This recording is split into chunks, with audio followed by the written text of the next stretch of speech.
Hello, Culture Matters podcast. Wow, am I excited for today's episode?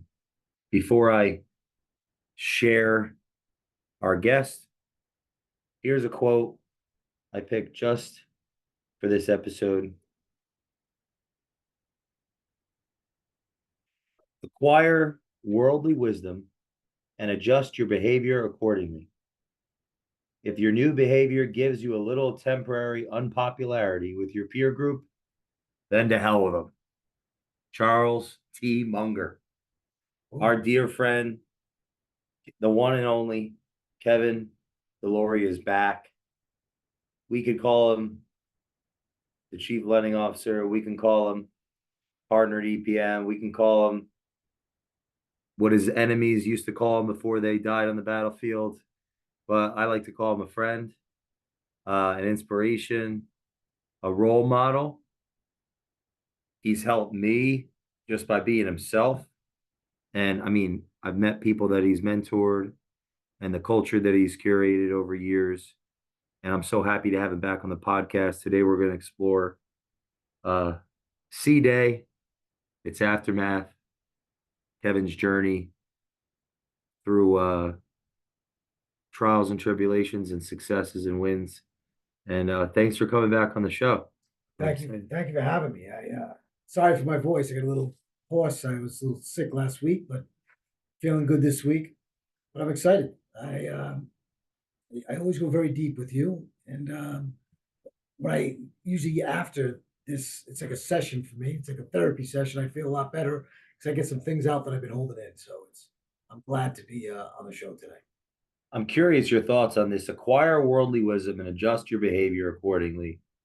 If your new behavior gives you a little temporary unpopularity with your peer group, then the hell with them. I love it, and it reminds me of my journey here at EPM. When I got here, I thought I had known everything. I get to meet people like you, Eddie, who push me to learn more, to read more, and I've elevated myself over that time. And by elevated, when sometimes you elevate yourself, people think you think whether you think you're better than them, or you're talking to them in a different tone or different. You're talking down to them when you're actually just being your new authentic self, because now you have all this wisdom. If it's too much for them, that quote's the great. Too bad. Um, I'm trying to do what I can to be the best leader and best person I can. And I may ruffle some feathers along the way. And I hate the saying, but it is what it is. Mm. So I picked this quote yesterday. One of my idols graduated with the great reward. Charles T. Munger is no longer with us. Turned 100 January 1st, 2024. It's 99. You know, we're having this conversation, I would say, in good spirits, high spirits. Because so for the audience that is not aware, how would you define what I, you know, coined C Day, Operation C Day? Yeah, cancer free. After a 90-day battle, from the time that I discovered I was diagnosed with cancer, the time my doctor gave me the all clear that we're cancer free, was 90 days. So a lot has changed in those 90 days, in me personally, in my family, in my thinking. So it's good to be on the other side. Who was Kevin DeLory before He was the a diagnosis? guy who focused on his job more than he focused on anything else. He focused on my family, but my job was always brought me the most joy and every day, day in, day out, to be surrounded by all these people I work with that are like family, um, just filled me up every day. And not to say my wife and my daughter, don't, but I spend, 3/4 of my waking hours with these people. So it is a little different. But yeah, the way it's changed is now it's just the opposite.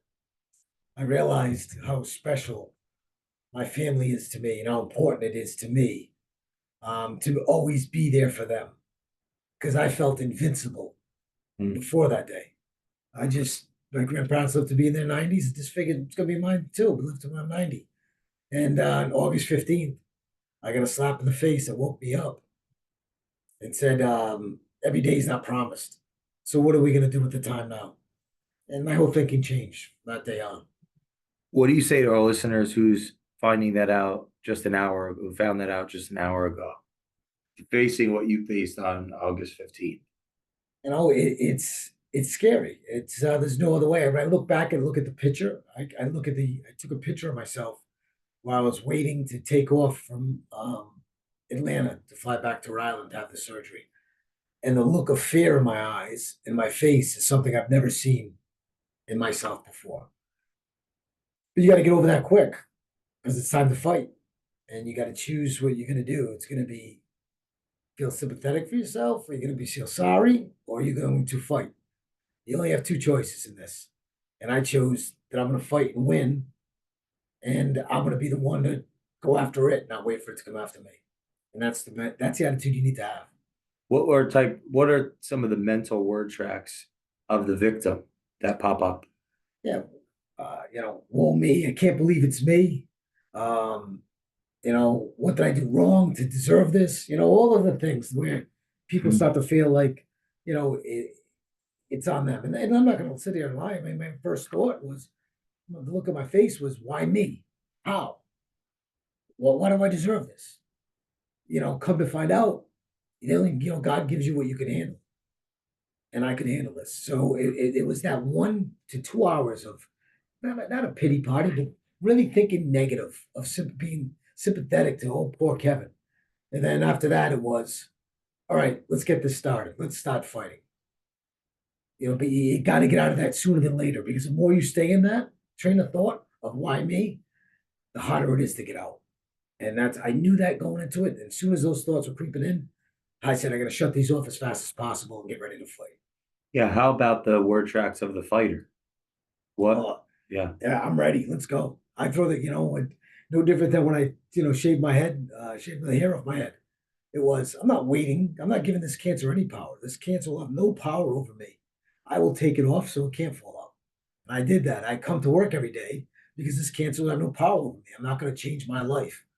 The bad days was, when you're sitting there with the aftermath of chemo, and it could be easy to sit there and lay there and say, well, me. It was, no, I'm going to do everything I can to get up and be as normal as possible.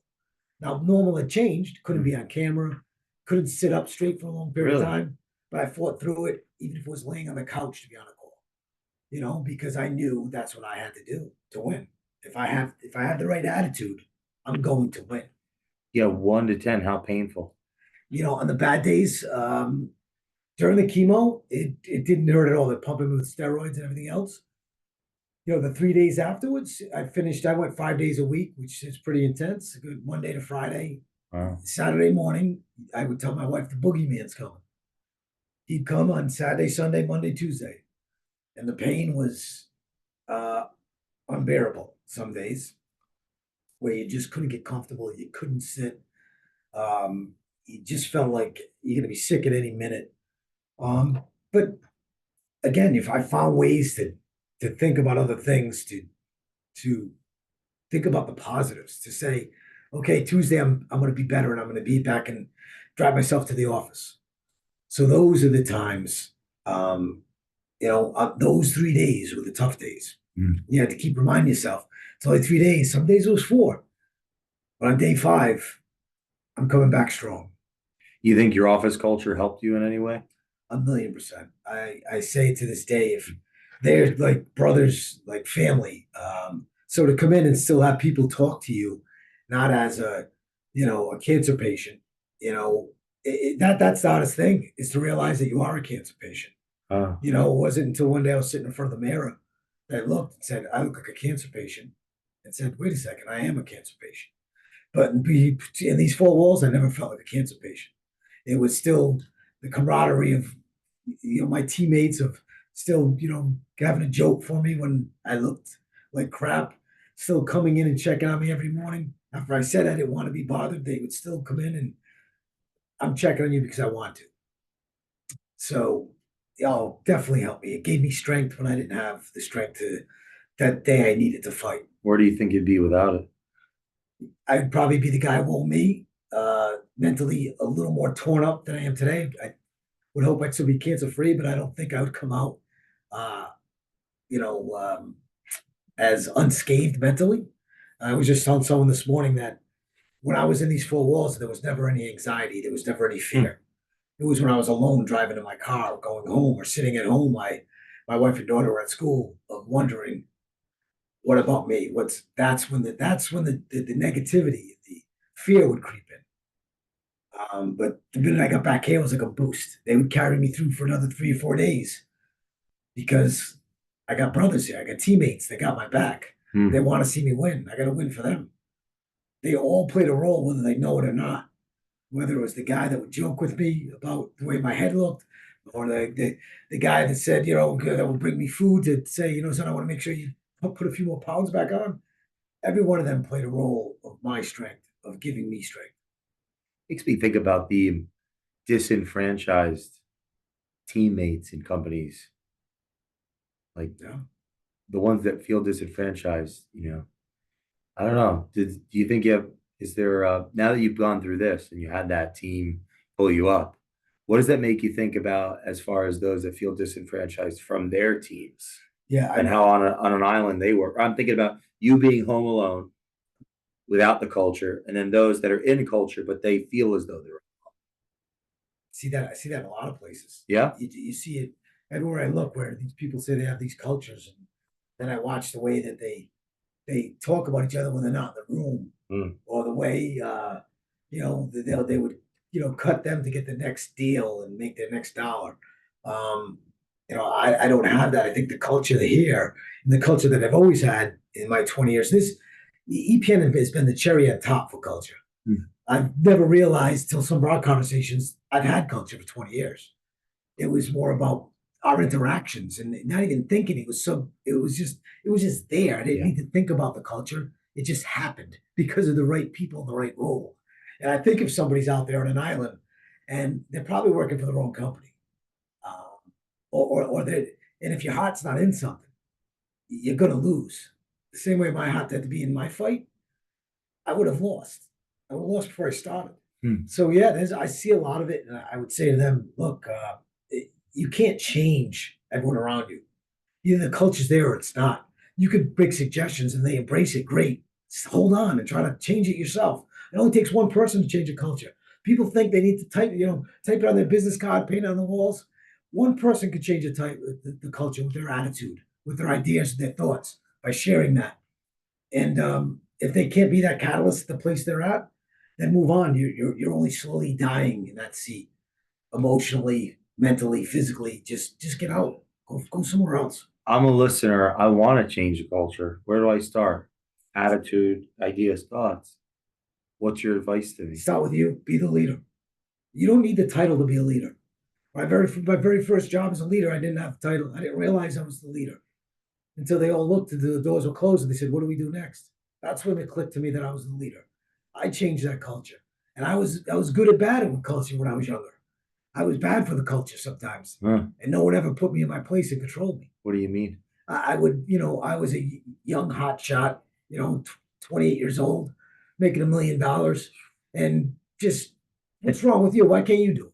Come on, get up. What are you late? Look at you. Came in at 8:02. You should be at 7:30 like me. That's not good for culture either. Putting them on the spot, saying you're sitting in the boulevard of broken dreams. Come on over here. I'll take you to the promised land. Mm. That doesn't help anyone. What helps somebody is being authentic, being true, and speaking up, saying, "Hey, we should try this. We should do this." Saying those different things. That's that's what changes culture. It doesn't need to be some big elaborate plan where people put the stuff on a wall and everything else. It just needs to be sparking change through attitude and through conversation. So Where can it start to work against the company when it's on the wall and not in the oh, in yeah. in the day to day? See that all the time too, right? You see these guys work on the business card, they flip it over and say, "This is what we're all about."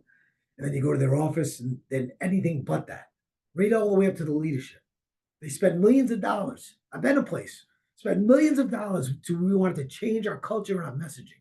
Wow. Spent millions of dollars to change that. And they put it up on a wall and said, "We're going to be different." And they had all these cool pictures that went along with it. And they painted on every wall in every office. They didn't believe it. They paid someone else to invent it. They paid $2 million for another outside company to come in and tell them what their culture is. They didn't create it. They didn't embrace it. It'd be one thing if they said, this is a great idea. It's what we want to be. And they embraced it. The leadership never embraced it. It was more about profits than people.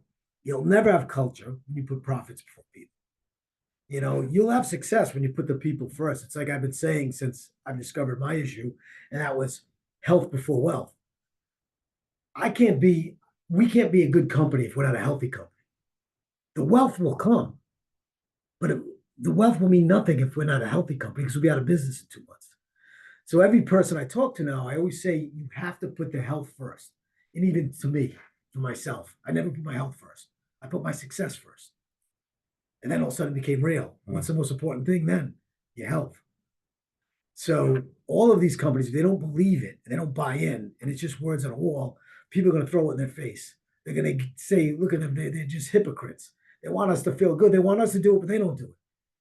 If you're not all in, every person in that company, from the CEO to the janitor, there's no culture. When you walk in this office, you feel it. I don't care if you're the top producer or me.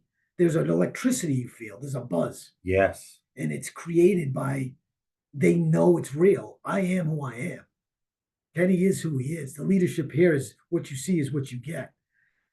That's the difference. What are some of the behaviors, ownership, an example, leadership, authoritative leadership, an example? Yeah. For culture to be real. Is to walk the walk. I'll never do anything I don't ask anyone to do. I never say to this day. I just went out there the other day and I said, hey, there's some new accounts here on this list that we've never seen. Our competitors are doing a lot of business with them. Why aren't we? And I gave a list to a younger guy, one of our newer guys. And I said, something, I'm going to call some myself to show you that it can be done. And I came in this office, I sat down and I did it. And I called 2 people. One of them was interested. The other one I got a call with next week. And we'll get them signed up and they'll start doing business with us. Because I can't be true to, as a leader, as someone to do something I'm not willing to do. I can't say I embrace conflict and avoid conflict. I can't say I give radical candor and then talk in riddles so people can. I think I was being transparent. I said the words, but no one else understood what I was saying. I knew what I was doing. I was shrouding the real meaning in something else. So all of those things have to be done to have true culture. You can't fake it. When you fake it, everyone can smell it a mile away. Why do you think people stay in environments that don't have it, culture? Fear. I think fear of the next step. I can speak from personal experience. I stayed somewhere too long.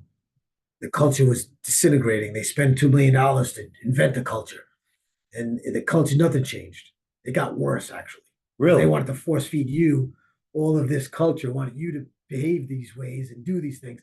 But at the end of the day, it really didn't matter if the profit wasn't there. It wasn't about the people. They were looking to make you happy, thinking they'd make more profit.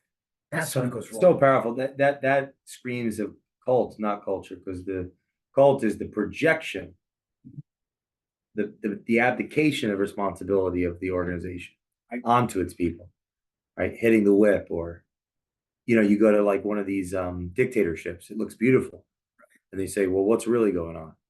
People under the ground, like moving the ship, right, or like in the boat, pulling the oars. Yeah.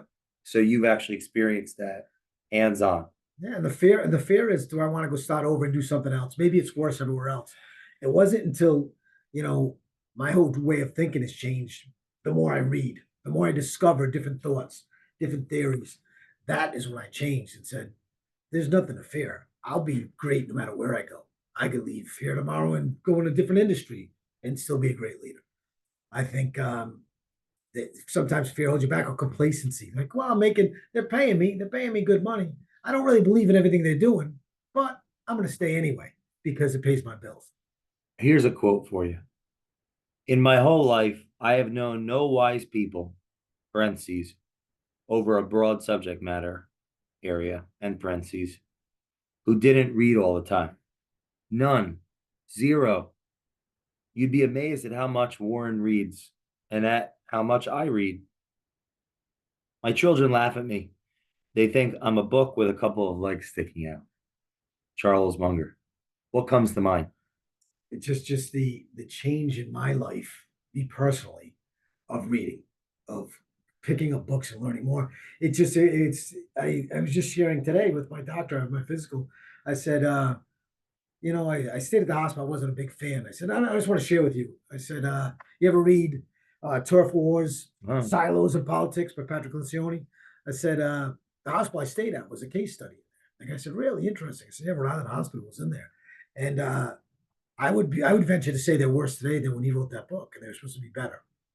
And the guy was blown away. He's like, how'd you know? And I shared the book. And the more I read, the more I think, it more requires me to think. And I think the more thought that you have going on in your head just creates, it's like a firestorm for just good ideas.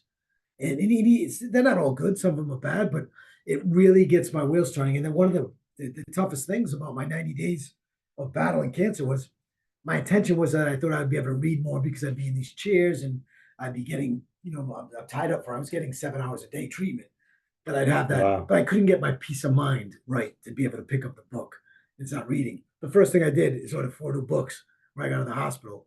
And I plan on jumping into those 4 because I miss that. I miss keeping my mind busy with just thinking about new ideas, new thoughts, new way to lead. Um, yeah, so that statement's spot on. I love it. The more I read, the wiser I get. What advice you have for the busy professional that's saying, I don't have time to do that? I gotta call BS. I don't think anyone's busier than me. I've been listening to a book in my car back and forth to my commute's only 12 minutes each way. I listen to it every time I get up and I go to take my daughter somewhere. And then when I go home at night, when I wind down, I set aside time. I Really? have an hour and a half that belongs to me. We all need it, and that's what I choose to read. You could choose, and I'm addicted to the 6:30 news. Anyone that knows me, if you call me at 6:30, for the first 12 minutes, I watch the news. Can't be Wow. bothered. And then right after that, I read my book. I have an hour and a half.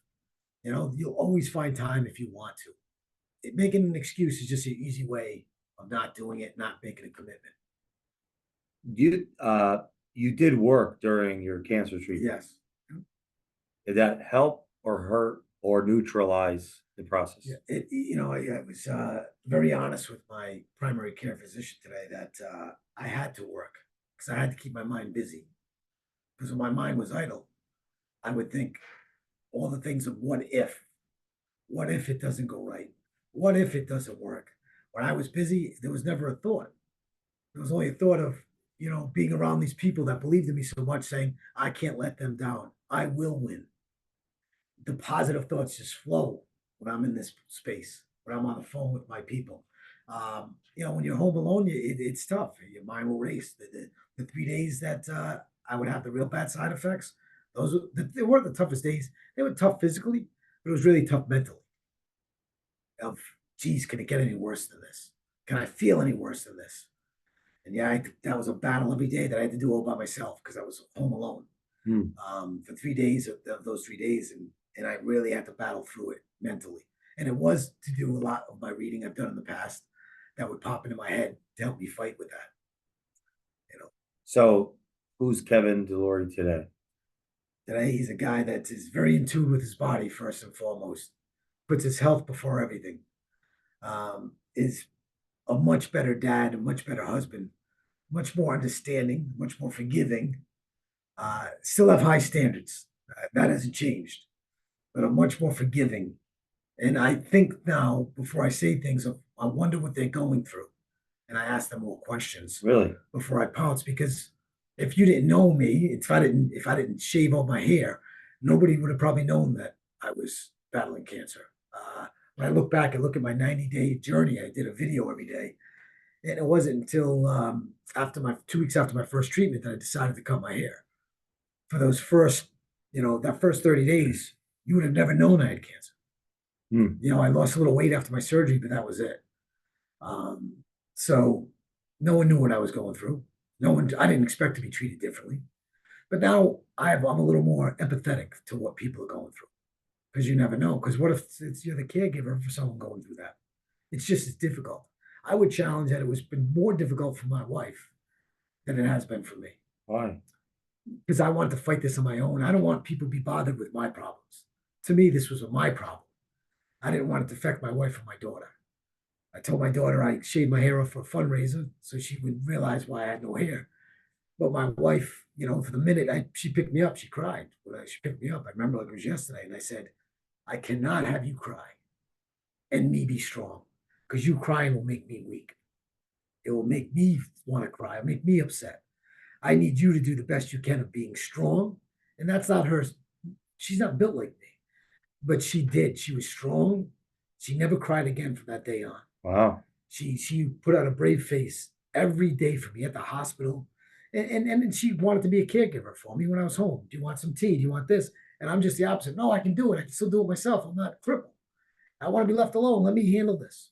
Because I wanted to win on my terms and I wanted to win on my own. But looking back, I couldn't have won without her strength. There was a day I was rushed to the hospital and I was in severe pain. She came in and I had to have a real conversation about what, financially, where everything is, and she went to shed a tear and she said, "Sorry, I will not cry." Wow. And I knew that had to be tough because I don't talk about stuff like that. I opened up about this because it was important. I didn't know what was going on with me. Luckily, it all checked out fine. I was home that night, but she stayed strong, never shed a tear. And that is a true testament to, sometimes you wonder, do people care? And you want to see them get emotional. Oh, they must care about me. They're all upset. I'd say it's tougher to be hardcore like that and not shed a tear and be by my side and be my right hand and be my emotional support, knowing that I couldn't deal with the crying and being tough was a harder challenge than breaking down in tears. That's tough to just, be able to bury that. And she did it. And that is why, you were at the dinner. I wanted to give her that gift to let her know she was the MVP of this treatment. It wasn't me. I would have never got through it without a strong woman by my side. Really? 100%. What do you say to those, men that are facing those types of adversity now that aren't letting their partner in? Yeah, it's tough. I would say, you know, the only thing I would have changed is I would have let her get me some more, tea. Would have let her do some more things for me because I knew that would have gave her, that immediate gratification that maybe she didn't feel. I think the reason she got emotional at dinner the other night is maybe she didn't feel important enough because I was making her, not making her, but I would ask her to be so strong and solid. And she didn't have those days to take care of me because I wanted to be strong and fight this on my own. And she missed out on all that. And, it's okay to let them help you. It's okay to let them bring you the coffee. That it's okay to say, "Hey, do you mind getting that for me?" Because they feel like they're a part of it. Because I feel she didn't feel like she was part of this win, and she was the biggest part. And that's why I wanted to go out of my way the other night, is to make sure she knew how special she was in beating cancer. I didn't do it on my own.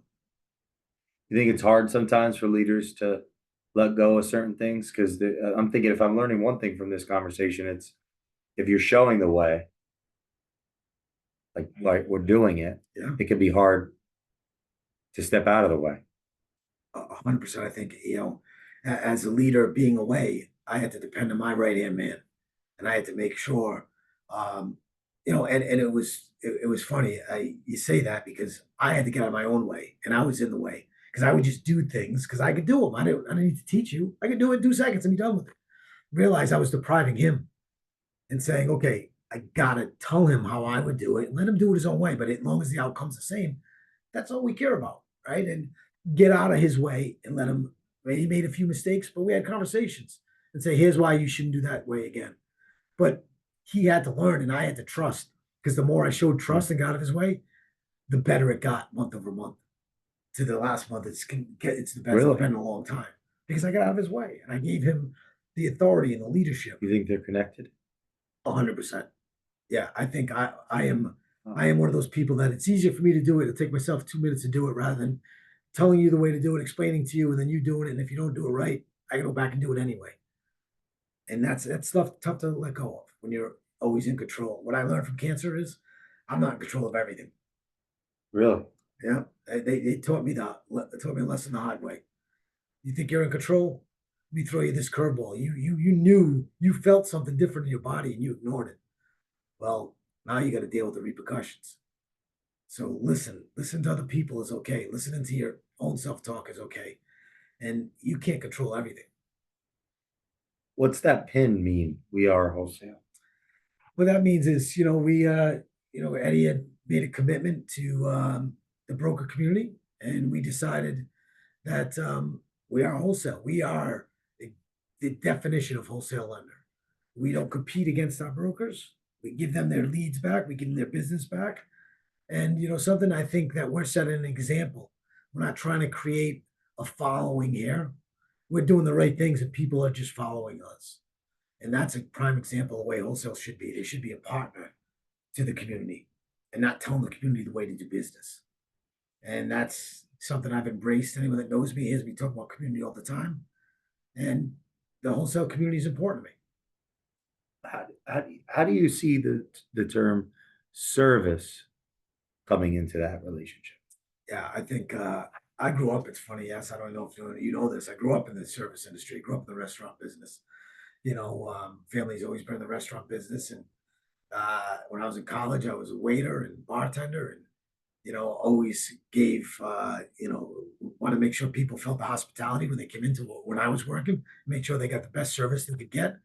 Just like a restaurant. Sometimes I'll go to a restaurant because the food is great, but if the service is not great, I won't go back.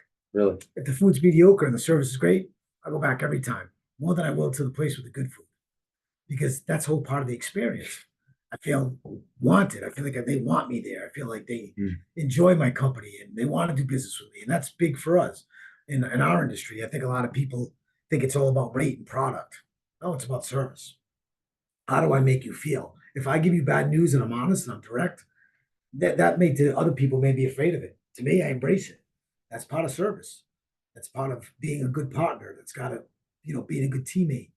And when you treat people that way, they notice it and they'll come back to you every time. It's when you treat them like a number, they're not going to. Makes me think of third party origination almost seems like an oxymoron without service.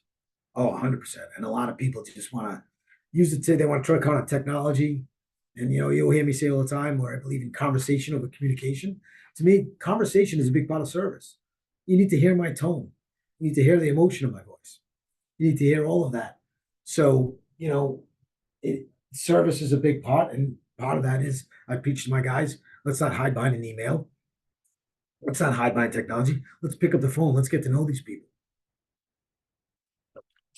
The relationship between the let's say account executive and the broker, if you were to break it down in some key variables to create that successful relationship, where would you start?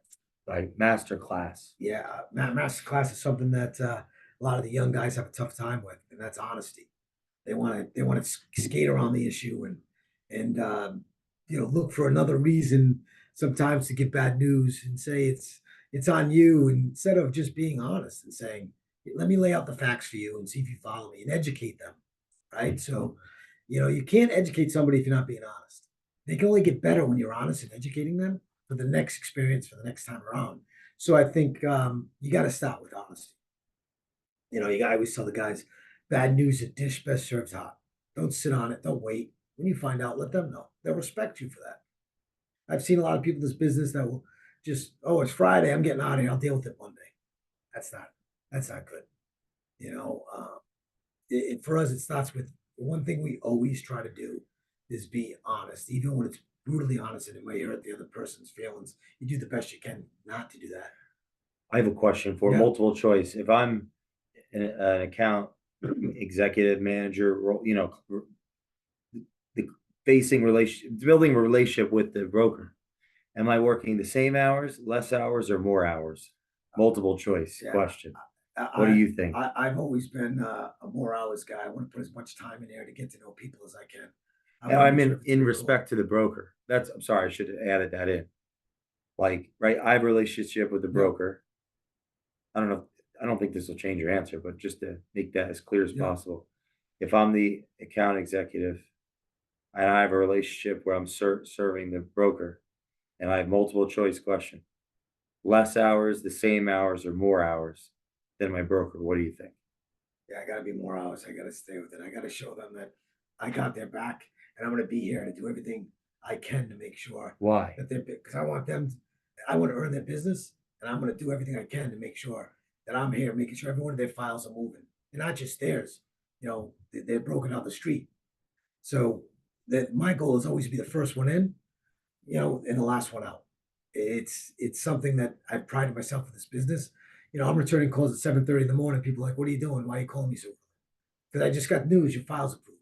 I want you to be the first to know. I want when you start your day. Here's the good news I want you to start with. But it's also to get to know them as well. I think that's something that people have lost in this business. I think with technology and everything else, when I first started this business, you got to know people. You got to know your local market. If I was dealing with a broker in, Georgia, I did some research on, the University of Georgia, so I could talk to them about football. I could talk to them about Atlanta Falcons. I could have real conversations, and you show them that we can find a connection somewhere where other people just like give me a loan and that's it. I move on. That's not a relationship. That someone's only using you. You're being used. You think there's a connection between the people caring about their people and the company caring about them? I go to the beginning of the conversation. That profit people, 100%. the order of the profit, the people kind of curious what you think about that. It's spot on. If you're a company that's putting the people before the profit, that's going to carry over to how they treat their clients. 100%. Because I've been a part of the other culture where it was the profit first. It was only about the asset. All we cared about was getting that asset out of the broker. Because once we got it, we owned it, and we would churn that asset for the next 30 years. Whereas here, we put the broker first and the people first. When we have a lead, it's their loan. They spent money to get that loan. They spent money to get that borrower. They spent time to get that borrower to trust them with their biggest purchase of their life 90% of the time. So when we get that, we got to treat that the same way, or else it shows the broker they're not important. It wasn't their borrower. That's why we wear those shirts. Borrowers are best. Because at the end of the day, it doesn't matter how we originate that loan in wholesale. And all that matters is that borrower's experience at the end, that they had a good experience. Because if we do that, we're showing respect to the broker. We're showing respect to our teammate. And what does our teammate do in return? They give us the respect back. It's not about how much am I going to make on this? How much am I going to get paid in my next check? But it starts with the culture of from the top, do you believe in people before profit? If you do, your people will carry it over. When you do it the other way, not to say that we some people that don't leak through, but when you do it the other way, you'll have no culture. You'll have people that will always be looking for the next best thing. Who's going to pay me more? Because they don't know culture. They're only thinking one thing: money. How do someone listening to this? They're saying, "Yeah, I agree with what he's saying." How do we shake them, wake them up to the fact that they might actually conceptually agree, but their behaviors are contradicting their agreement? So they're not thinking, "Oh wait, I'm the problem." They're like, "Yeah, I just agree with him. Yeah, that's what I do." But they're actually doing the opposite in their behaviors. How do we wake them up? Sometimes I get woken up the hard way. All that people leave because it only takes one, and then it just trickles and they all leave. And they're sitting there saying what they do. And they knew what they did all along. But to wake them up, it's just that your life will change when you start putting people first. I know this firsthand because I put profit first. And I was out just for Kevin DeLory, and I wanted to make $1 million. I wanted to make as much money. My life isn't half as enjoyable as when I was the guy when the market crashed, filling my oil tank up with a 5 gallon thing. I was getting diesel from the gas station to keep my house warm. But the difference was I had people around me that believed in me, that checked on me, that cared about me, because it's all secular. When you put people first, they'll give it right back to you. When you put profit first, there's only one thing: money. Money can't do anything. But sure, I can buy you happiness. But when you're left alone and everything's falling around you, what are you going to do with it? Nothing. But the people will always be there for you. And that's what changed in me is that I had people saying, what do we do? The market's crashed. Asking me the question. I said, shit, I must have done something right. So even though I thought I was all about money, the people knew I was about them. Your whole life changes because there's a whole different level. Now people are, coming in to see you every day. How you doing? You don't want to be that guy that puts profit before people and gets cancer. Because guess who will be there? Nobody.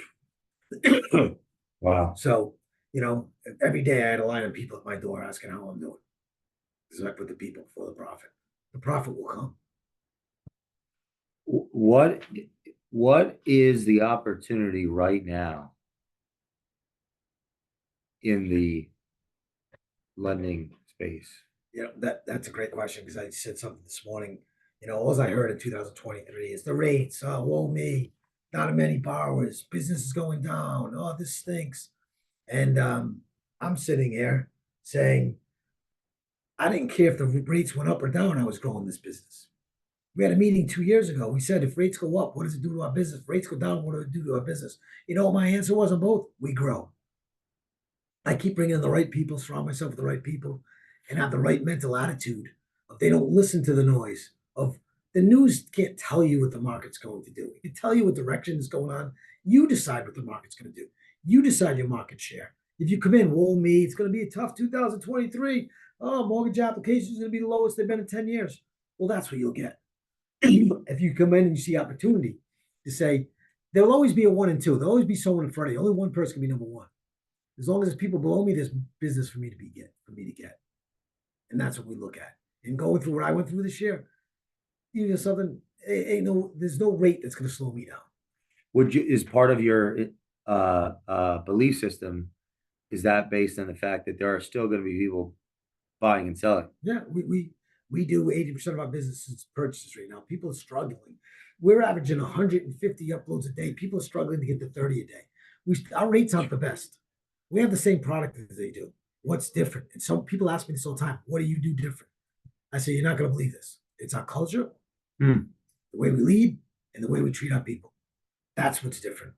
I have zero retention of people leaving for, I'm sorry, I have 100% retention, and 0% of my people leave to go get a job where they make more money. The only time people we've lost is people that we've graduated. Why? Because they don't want to leave, even though they may be able to do something somewhere else and make a couple dollars more. It's because the way we treat them. It's because there is a culture here. We do what we say we're going to do, and we're not afraid to get in the trenches and do it with them. Yeah, it makes me think, even in down markets, people are doing business, and if those people are people that are movers and shakers, let's say, don't they want to be around movers and shakers? Oh, 100%. So it seems like that's, I don't know. I'm curious what you look. Yeah, no, something. If you're out there hustling and you have that right attitude, people do want to be around somebody like that. Now you start putting together a team of 70 people like that. Something. They're all out there with the same attitude. What is it? A cult? No, it's not a cult. It's a great culture. It's a place where you have a voice. A lot of companies, their opinion doesn't matter. Here it does. Most of the great ideas that or things we've changed last year have come from our associates, and we give them the credit for their ideas. Really? We don't. I still remember, early in my career, I said an idea. I was out for drinks with a couple guys, and the next day I'm hearing, what a great idea Mike came up with. Look at this new thing. And you think, sitting there saying, it's my idea. I said, what a shitty feeling that is. I vowed to myself that day, so I'll never, ever have somebody initiate an idea without making sure they get the credit for it. Because that's all they want to hear. Yeah. Why is that such a, what does that say about that leadership? Yeah, they're all about, they want to be the glory. They want it to be all about them, the people that take the ideas. I want it to be all about my people. I'm only as good as the people behind me. I get the credit as a chief lending officer, growing the business 540%, doing all this stuff. No, it's the people that are all around me. It's a powerful example, because how else is someone supposed to rise up the hierarchy, right? Upward mobility, without getting the credit for their competence. Right. How else could they? It's like stifling that rise by not getting the credit 100% for something that was true. I left that company 2 months later, by the way, when they didn't give me the credit. How could one not? Yeah. And I went on and I said, this isn't for me. I want to be able to this day, I do the best I can with promoting from within. If you look at my leadership team, most of the ones that have come up, I've come up through the ranks. Do you think it takes some level of courage for a person in a position of authority to give the credit to an underling? Because if I'm afraid that they'll replace me, I wouldn't want to do that. Yeah, that's sad, isn't it? I'm hoping somebody wants to replace me, because guess what? We have a new chief lending officer. Maybe I'll be the new CEO, right? I want someone, as long as I come in and don't change who I am and do things the way I do, I want somebody chasing me down. It's only going to open up more opportunity for me. It's only going to open up more opportunity for everyone. So if you don't have somebody like that and you're afraid of that guy and you're taking stealing their thunder or trying to keep them away from the executives because he might outshine me, something you shouldn't be in the seat. You're not a true leader. What are some characteristics that you would say for the listeners when they're seeking mentorship? So, as Munger would say, invert, always invert. Let's start with what to avoid. What are some red flags for the listeners if they're seeking mentorship, what they're not looking for? Yeah, if they're not looking for a guy that's going to tell you every great thing he did and why you should mentor him. If he uses a lot of I, not a guy you want to get mentored by because he's only doing it for himself. He's only mentoring you so he can go tell everyone, look at me, I'm mentoring these guys and doing it for all the wrong reasons. If you hear someone that's talking about we, and they're talking about we do this, we do that, that's something you want to learn from because it's about the collective group. It's about they're going to lift you up with them. They're not going to. The guy that's saying I is going to keep you down. He'll mentor you, but he wants it to be clear that he's at the top and you're at the bottom. The guy that's saying we is shoulder to shoulder and wants to mentor you, wants to help you. That's the guy I want to get mentored by. They use the word we. Kevin's 2025. Where are we? Definitely in the top 5 wholesale lenders.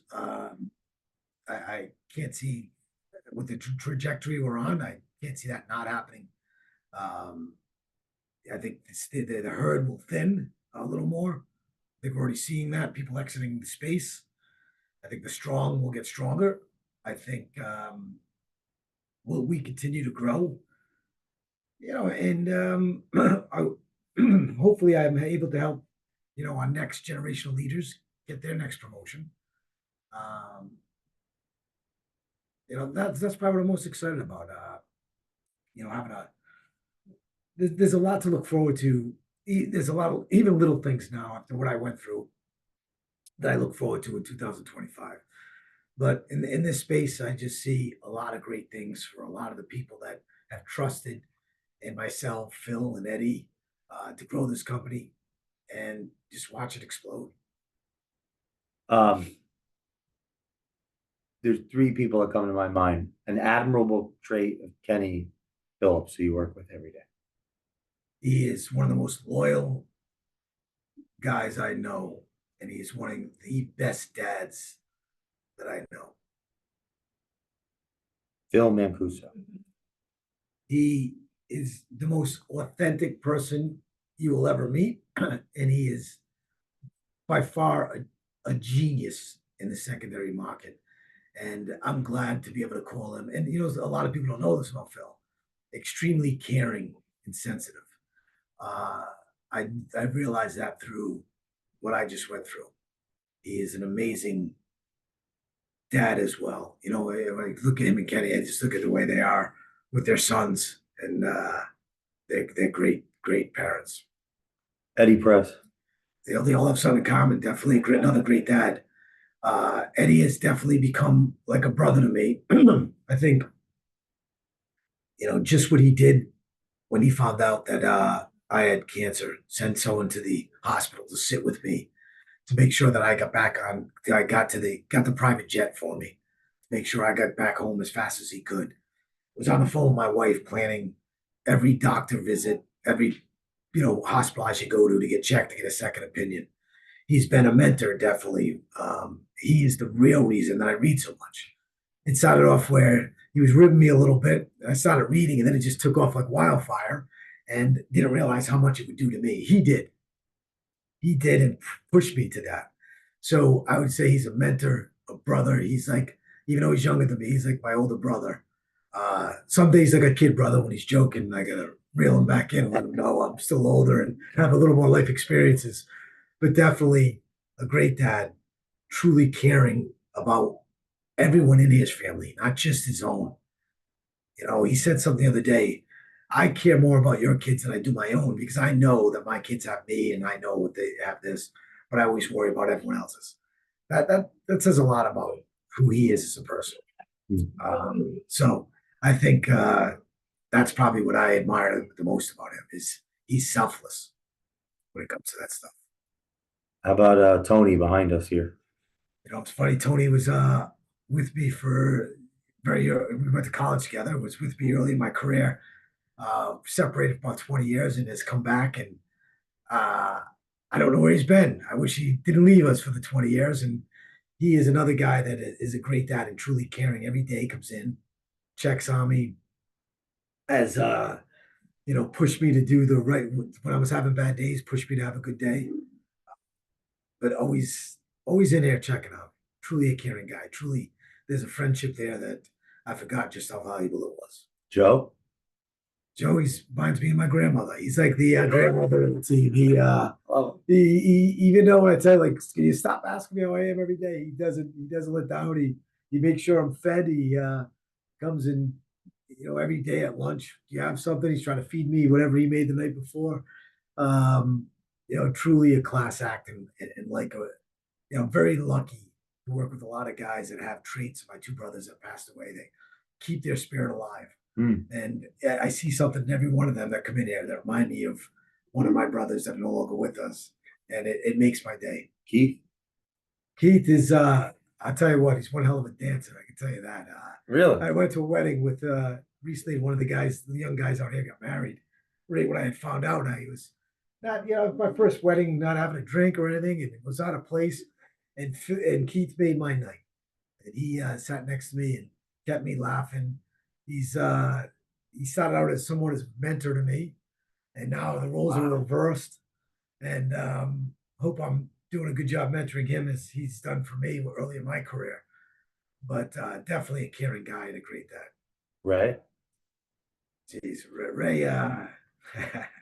Ray, Ray keeps things interesting. He's got one of the best sense of humor ever. No matter how bad of a day I'm having, he comes in my office and will play a song or say something that will make me laugh. But a lot of people don't see this side of Ray. He's very caring.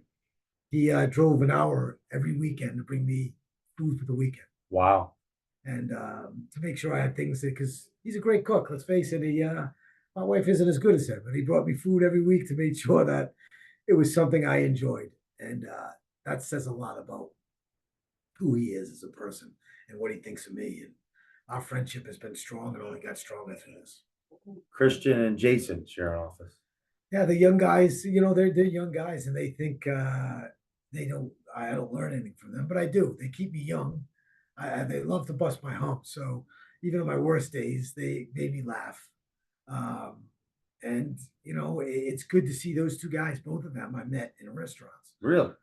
They were both bartenders and waiters, and there was something about them that I said these guys can talk to anyone.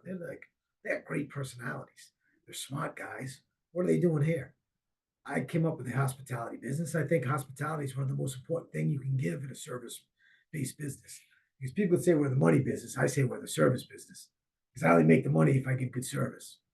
And these guys got it. I brought them in and trained them, and I couldn't be prouder of what they're accomplishing.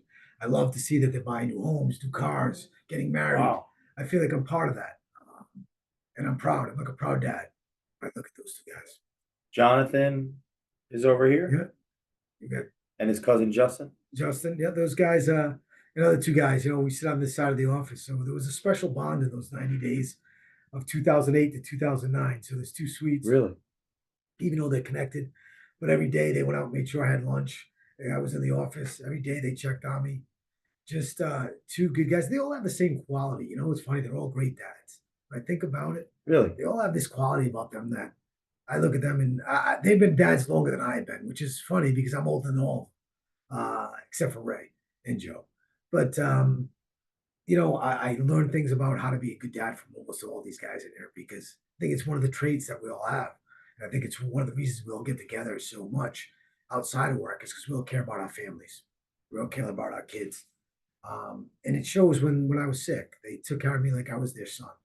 Again, they're younger than me, but they come in every day.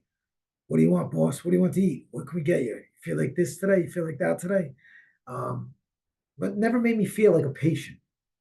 Just knew they were checking off. And that was great. Never felt like I was the cancer guy. Just their buddy. They wanted to make sure I got food. That was it. Nick. Nick's another guy I met through the country club. He was a golf pro.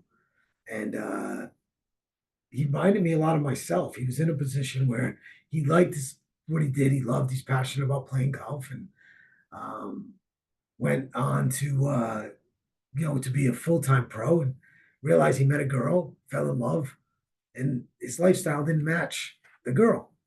And he's like, just give me a chance. And I got to be honest with you. I'm like, I don't know. He's got really no connection there between the two. And at the time, I was like, nah, why not just give him a shot? What's the worst that could happen? And he's wildly exceeded my expectations. Wow. And it's great to see his evolution from golf pro to top account executive. And again, watching his success, because with success comes financial reward. And to watch that, to go to his wedding and be part of that special day. It's funny. He wrote a beautiful thing. Every table had a story of the people that was at the table, and most of it was about me and my wife. And to this day, it's still in my fridge at my house because it was touching about a guy who gave him a chance, and Wow. it really made me realize sometimes you just got to take a chance and trust your gut, and it worked out. All those young guys, Christian would same way. Christian met through the country club, was in the bag room, Really? was a caddy. And he's like, I don't want to be doing this forever. He just graduated college. And I said, come in and let's have a conversation. And he was hungry, and he's again just knocked the cover off the ball. Dan and Dave and Brian were referrals by Everett. I met them. Really? They make me laugh, and they fit the culture. And sometimes you do cultural hires that surprise you and end up becoming success stories. And they started out as a cultural hire that I think they'd fit perfect in the culture. And then what happens when you fit perfect in the culture? Everybody around you wants to help you and wants to be part of your success if you have the right culture. So those are the guys a testament to the fact I knew I built the right culture here is because I hired them because they fit in. And then what happens? All of everyone else comes around and says, we're going to help them be successful because we want to see them be successful because they're part of our culture. So, that turned out great for us. That was a pleasant surprise. And Everett. Everett, I've known my very first job in the mortgage industry. I was probably 25 years old. Everett had just graduated URI. I remember he was a baseball player that always had chew in his mouth. Played baseball at URI. He was just a good guy. Went off and did his own thing for a long time at his own broker shop. And we hooked back up a few years back. And I just realized that he's a leader. He didn't have a title. And I said, now I got to give him the title. And that's what takes Everett to the next level. And since we've given him that title, he's demonstrated what it's like to be a great leader. To the left of his office, I met a guy, Justin. Justin, yeah, Justin was in a weird spot when we all decided to come here. He wasn't happy. He was looking for another job. He was considering maybe leaving the industry. But if we're all being honest, I was a different person then. I was working for a company that put the asset before the people, so it was profit before people. I had to please the emperor and go with a lot of decisions I didn't go with. As Frank Nee says, since I came here, I've been let off the chain. I'm off the leash, and he's given me, sole authority to run wholesale the way I want. And Justin took a chance, and it's been a beneficiary of the new style of leadership since we left Alaska. I believe with Jason is a mustache. Yes, Jason. Yeah. And there's a tall Jason. That's Jay. That's a tall Jay. Yep. And that's Jason. So were you talking about? I was talking about Jay. Jay was. Got it. So Jason with the mustache. Jason came with Heather, who was someone that worked for us. You see, we're in a very male-driven industry, and there's a lot of guys. And Heather fit in perfect to the culture. She's not afraid of hard work. She'll take any ribbon and give it right back to anyone. Wow. She brought Jason over as her junior account executive, and Jason comes. He's the first one in every day. He's the only one that can beat me here. Really? He's in every day at 7:30. He's usually the last one where I say goodnight to him every night. Really? He puts his time and effort in, and he works his tail off along with Heather. Heather is another one that is not afraid to share her successes with people in the office. So the culture, when you have the right culture, people share their ideas. And the culture we came from was, I want to be seen as the number one because I win favor with leadership, right? Because it was about profit for people. Here, it doesn't matter. We don't recognize the person that's number one. We recognize the person that did the best job and exemplified what we're all about. That baby's dead. And She's It's a been nothing good but good thing. stuff. Yeah. So, Yeah. but he exemplifies that. John Lyons, I met at the dinner. I don't know if he's in this Yeah, office, but and I didn't want to forget anybody. John Lyon and Supersize. We call him Steve Pive, and we call him Supersize because we used to have a guy that worked for us that was always red. He was Sun Booth Steve, so naturally Steve being tall was Supersize Steve. Right, we distinguished the two guys. Supersize was my account manager back in the day, so he was my like right hand man. I was in sales, he was in operations. It's funny we don't even use those terms here now. He was in sales support, and he helped me grow my business, and he's been with me ever since. He left for a short Wow. period of time, but came back. He realized the culture was not the same everywhere, and John was the same way. John has really come into his own. He's become a leader. He works from his home, but it doesn't matter. He's still seen as a leader, and he's really become a next level account executive here at EPM, and it's good to see. Making more money, doing everything great. Couldn't be happier for the guy. What comes to mind after talking about? I get a little emotional. I realize how lucky I am. I realize how lucky I am because it's not just in this office. You could have mentioned my Plano office. You could have mentioned my team in Hmm. California, our new team with Adam. They all make me feel the same way. They all believe in me. They all come back because they believe in me, and I dump everything I have in them. When you believe in me, I give you everything I got. And these guys all have been there by my side, and each and every one of them, when they hugged me the other night for the cancer-free dinner, I felt it in every hug. There's a lot of love there. People say you shouldn't get like close with your employees. They're missing the boat. They don't know what they're talking about. I have such a big family. My daughter's lucky. She's the only Hmm. child, and all her cousins are 20 years older than her, pretty much. But she's got a family here that will always be there. So very lucky.